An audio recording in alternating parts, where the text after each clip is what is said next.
Hello everybody, welcome to my channel. If you're new here, don't forget to subscribe before you go. It would really mean a lot. You don't have to, but if you want to stick around and see more from me, go ahead and subscribe. Today's video is a little bit different. I actually had all intentions of sitting down and actually recording 10 things that I wish I knew before I started teaching, and that is what I'm doing. But I don't have time to sit down and record a video. So I tried to do it for the last week and it's not working out. So I'm just gonna take you along my day, and any second I get, I'm just gonna stop and film. That is this video. I hope that you enjoy this video. These are things that I wish I knew before starting teaching, and I love my job. I don't plan on stopping teaching anytime soon. I love what I do. I love helping the babies, helping the kiddos. If you don't know, I am a first grade teacher. I have previously taught kindergarten and first grade. This is my third year teaching. I am in a new state. However, I used to teach in New York and now I moved to South Carolina. So I'm teaching in South Carolina. So if you have any questions about moving states or anything like that, you can go ahead and ask me. I do want to do a question and answer soon, a Q&A. So also be on the lookout for when to leave questions for that. But without further ado, let's get into the video. These are in no particular order, but I wrote them all down. I was really trying to rack my brain. One thing that I wish I knew before I started teaching is it is okay. It is okay to change a lesson on the fly. And I know, hear me out. We all know that, but hear me out. When you're getting formally observed and your principal or your APs, whoever, are in the room and you have a typed out lesson plan of, I'm gonna do X, Y, and Z. And I have been there where I have administration tell me after, well, you didn't do this. And it says it on your lesson plan. And I turned around and said, I didn't do that because my kids didn't need that, or whatever the case was. They didn't need it, or we already touched on it, or whatever the case is. As long as you have a reason for what you're doing, there should be no problems. And I have definitely had to deal with situations like that, but it is okay, especially if you're not being observed. You need to do what is best for your students. Every class is different. Even in my first grade, the first grade teachers, our classes are all extremely different. So we're all doing the same topics, but we're doing them differently on how our class best learns. So it's okay if you're not doing the same thing that your team teacher is doing. It is okay if you don't follow that lesson plan script to a T. It is okay. What matters and what is not okay is doing something not for your students. We are all about the students. That is it. It's not about anybody else. It's about a child's education. It is about, I have 19 first graders. It is about their education and what they're learning. It's not about anything else. So if I feel I need to gloss over this or touch on it tomorrow or reteach it again or spend some more time on a topic that they're clearly not understanding, it is okay. Please do it for the kids. Thing number 2 I wish I knew before I started teaching. Every day is a fresh start. Yesterday, this is the perfect time to say this. Yesterday was not a good day for me. I was just not having a good day. I was on a warpath. I keep saying that. Not a good day. And that's just what it was. Today, I'm smiling. It's a new day. You can't hold any grudges. They're kids, they're babies. And you just have to keep it going, keep it pushing, because you need to set that environment for a safe space for students to learn. So every day is a fresh start. Remember that. Please remember that. And it'll only help your sanity too. Thing number 3 I wish I knew before I started teaching is to find your voice, and to find your voice early on, because there's things that need to be changed in education, and there's things that may not work for us, but may work for somebody else. There's things that, what just went flying across my room? See, I'm not doing that. I'm not doing that. There are things that need to change, and there's things that need to be fixed. So, and that's not even in a bad way. Just sometimes people don't realize, or sometimes there's something put in effect and you don't realize how it's gonna play out, and that's okay. But you do need to let people know when things are not working out.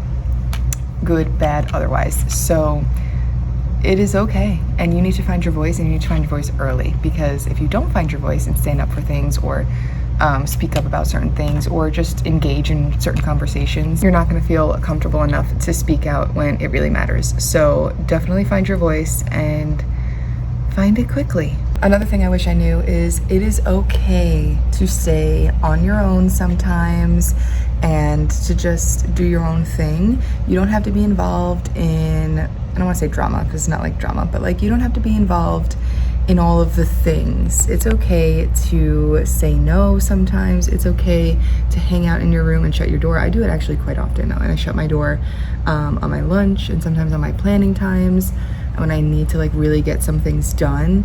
It is okay. You have to put yourself first sometimes and be a little bit selfish in certain situations, especially when there's work that needs to be done. So it is okay to say no. It is okay to be more on the quiet side and do things on your own, and then reach out for help and build those relationships outside of those times. It's definitely okay. So don't feel too stressed out that you have to, be everywhere at one time.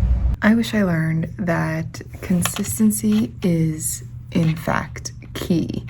Everyone says it, but it is just one of those things where you're like, yeah, we know. It is so crucial to be consistent and have routines. And I'm not even talking like beginning of the year routines. Like, yes, obviously that is so imperative when being a teacher, but I'm talking about like routines throughout the day. I am a firm believer, and I've said this to many of my administration, probably all of my administration, that if I were to not be in the classroom, obviously that would never happen, but if there was whatever, and I was not here, or I was an imaginary person, my students would be able to know exactly what to do, when to do it, and how the classroom functions. Like every day they come in, they grab their morning work from the bin. Once they're done with their morning work, they go on their little apps that they have to get their time for. After that, it's morning meeting. After morning meeting, we do our read aloud. After read aloud, it's the same thing every day. Obviously, there's sometimes where it has to change, but it is the same thing every day, and my students know what to expect. They know, like, this is the expectation for this time of day.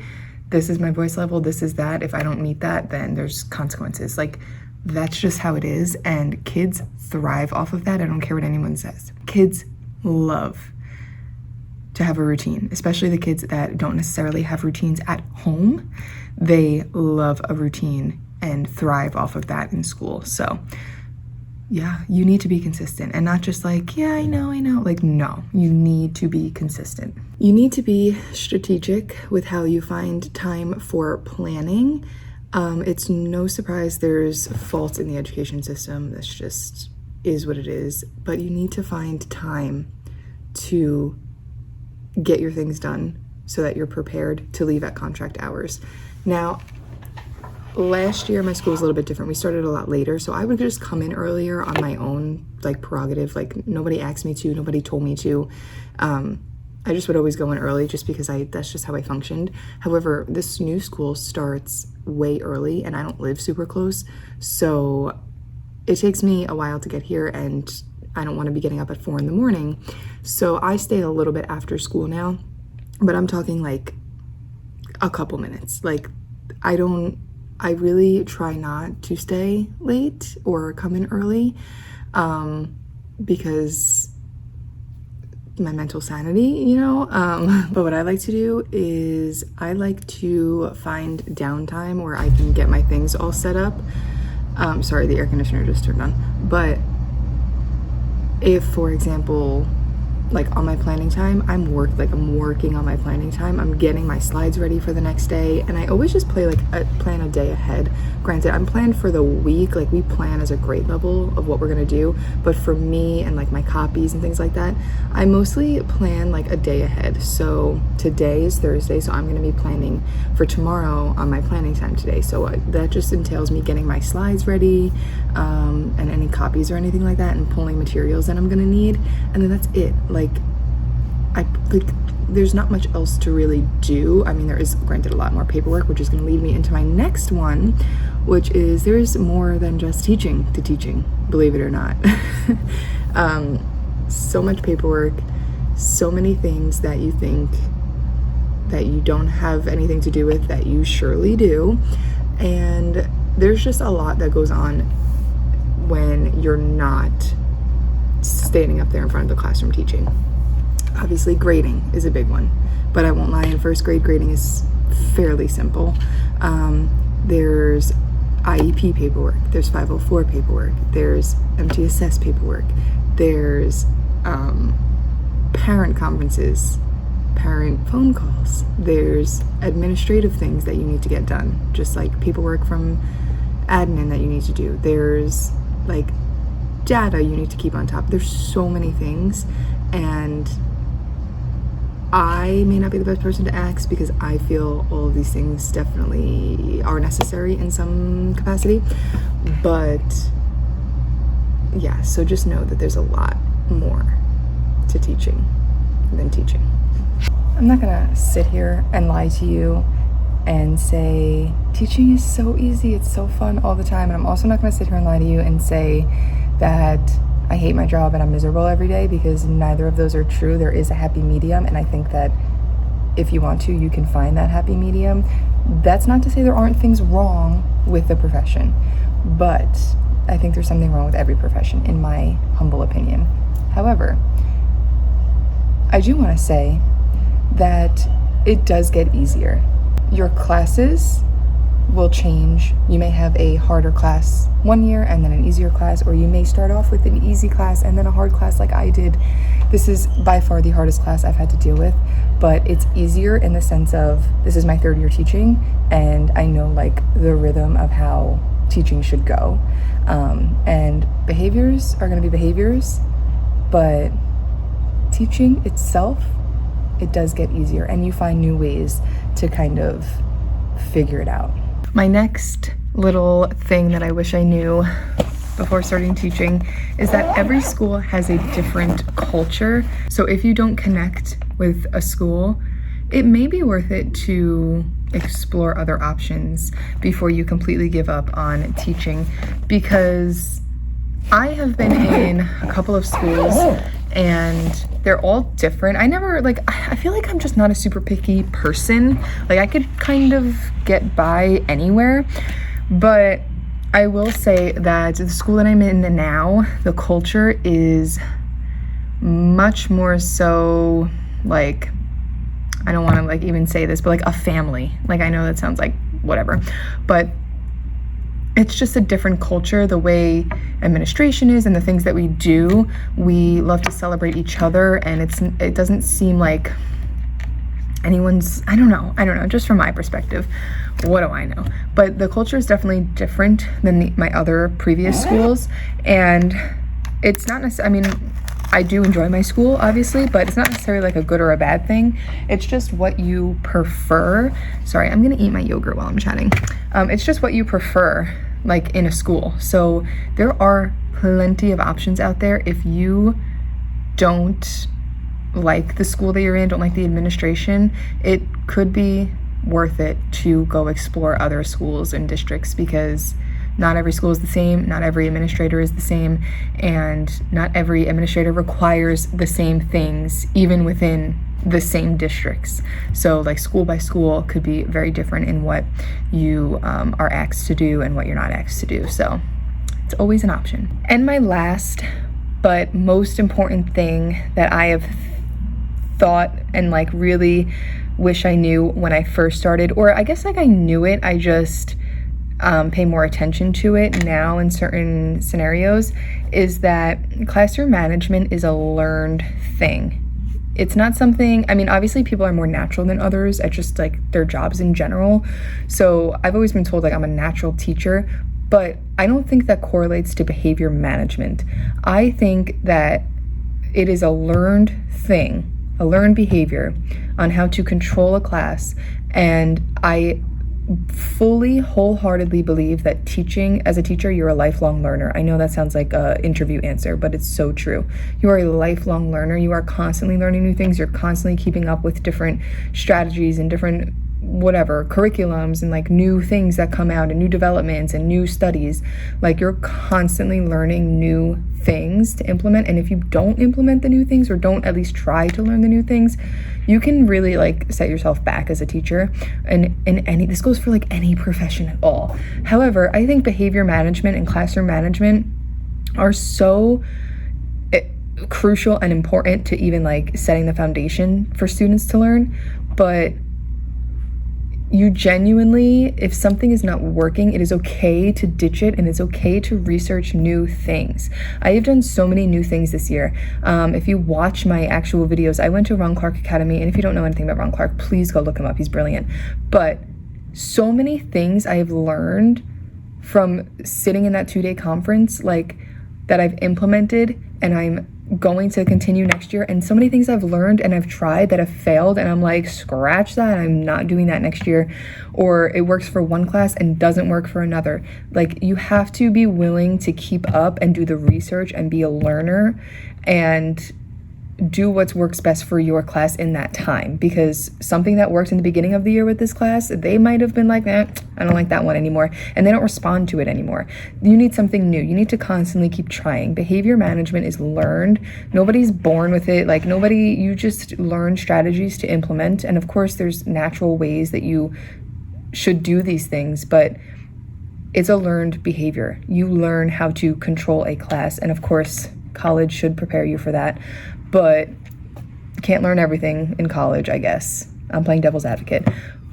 These things are learned. You might have to do the research on your own, though, and try to work and see what is best for you in your class. I really hope that you enjoyed this video on the 10 things that I wish I knew before I started teaching. I hope that you can take some of this, even if you're a teacher or a student in college right now, becoming a teacher, or if you're a teacher for 30 years, or if you're a teacher for 1 year, maybe you can take something from this and kind of have a new outlook and perspective on things.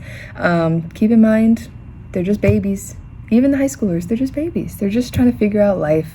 And I think when you have a outlook on that, and you kind of remember, like, you're here for the kids, I'm not here for anyone else. I'm here for the kids. I'm here for my students' education and the 19 kids that I care for, and the other students that I built relationships with in the hallway who barely know me, but they say hi to me. Like, I'm there for them. So you have to always keep that in the back of your head. Of course, there's things that we don't like. Of course, there's things that have to change in education. Of course, as with any profession, but you have to remember your why and use that to fuel your day. Listen, I had a bad day yesterday. I had a bad day the day before. Today, I'm having a great day. It is what it is, unfortunately, and I wish every day could be a good day, but it is not always like that, and I'd be hard-pressed to find a profession that is not like that. I mean, maybe there is out there, let me know, but I love my job. There's still bad days, and then there's great days, and then there's days that are just average in between. So that is just my take on it. I hope that you enjoyed this video and took something from it. If you did enjoy it, you can give me a thumbs up and subscribe if you would like to. You don't have to, of course, but if you did, that'd be really, really cool. And I'll see you in the next one. Bye.